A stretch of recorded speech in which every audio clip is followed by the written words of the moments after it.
Welcome to TNPSC லட்சிய விதைகள். நம்ம இந்த வீடியோ பதிவில் ஒரு 2 டிஎன்பிஎஸ்சி கிட்டேருந்து ஒரு விஷயங்கள் வந்திருக்குது.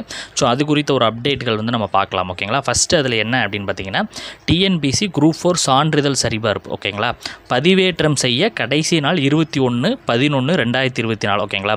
வெறும் 7 நாள்கள் தான் இன்னும் இருக்குது. ஓகேங்களா. டிஎன்பிஎஸ்சி என்ன சொல்லியிருக்கிறாங்க அப்படின்னா, 60% தேர்வர்கள் கணினி வழித்திரை சான்றிதழ் பதிவேற்றம் பண்ணிட்டாங்க. ஸோ இன்னும் 7 நாள் இருக்குது. பேலன்ஸ் கடைசி நேரத்தில் தான் பண்ணணும் அப்படின்னு காத்திருக்காமல் பண்ணிடுங்க அப்படின்ற மாதிரி சொல்லியிருக்கிறாங்க. இது முதல் கட்ட அப்டேட்டாக இருக்கிறது. அடுத்தது 2வது என்ன சார் அப்படின்னு கேட்டிங்கன்னா, இந்த டிஎன்பிஎஸ்சி இருக்கிறாங்க இல்லையா, ஸோ அவங்க அஃபீஷியலாக டெலகிராமில் ஒரு சேனல் ஆரம்பிச்சிருக்கிறாங்க. ஓகேங்களா. இது நம்மளுக்கே புதுமையாக தான் இருக்குது. பட் டெலகிராமில் டிஎன்பிஎஸ்சி அஃபீஷியலாக ஒரு சேனல் டிஎன்பிஎஸ்சி அப்படின்னு சொல்லிட்டு ஆரம்பிச்சிருக்கிறாங்க. அதனுடைய லிங்க் நான் என்ன பண்ணுறேன், டிஸ்கிரிப்ஷனில் கொடுக்குறப்ப எல்லாருமே மஸ்ட்டாக ஜாயின் பண்ணிக்கங்க. இது வரைக்கும் ஆரம்பித்த ஒரு 3-4 மணி நேரத்தில் 20,000க்கும் மேற்பட்ட நபர்கள் அதில் ஜாயின் பண்ணியிருக்கிறாங்க.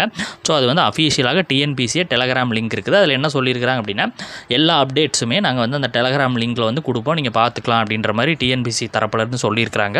ஸோ அந்த டெலகிராம்லையும் போய் ஜாயின் பண்ணிக்கங்க. லிங்க் டிஸ்கிரிப்ஷனில் கொடுக்குறேன். ஓகேங்களா.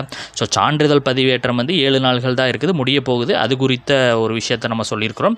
ஸோ 2வது அஃபீஷியலாக டிஎன்பிஎஸ்சி என்ன பண்ணியிருக்கிறாங்க, டெலகிராம் சேனல் ஸ்டார்ட் பண்ணியிருக்கிறாங்க. ஸோ அதுலேயும் போய் ஜாயின் பண்ணிக்கங்க. லிங்க் டிஸ்கிரிப்ஷனில் கொடுக்குறேன். ஓகேங்களா. ஸோ இந்த 2 தகவல்களுக்காக தான் இந்த வீடியோ பதிவில் வந்தேன். ஓகேங்களா. அடுத்தடுத்த வீடியோ பதிவுகள் நம்ம சந்திக்கலாம். தேங்க்யூ.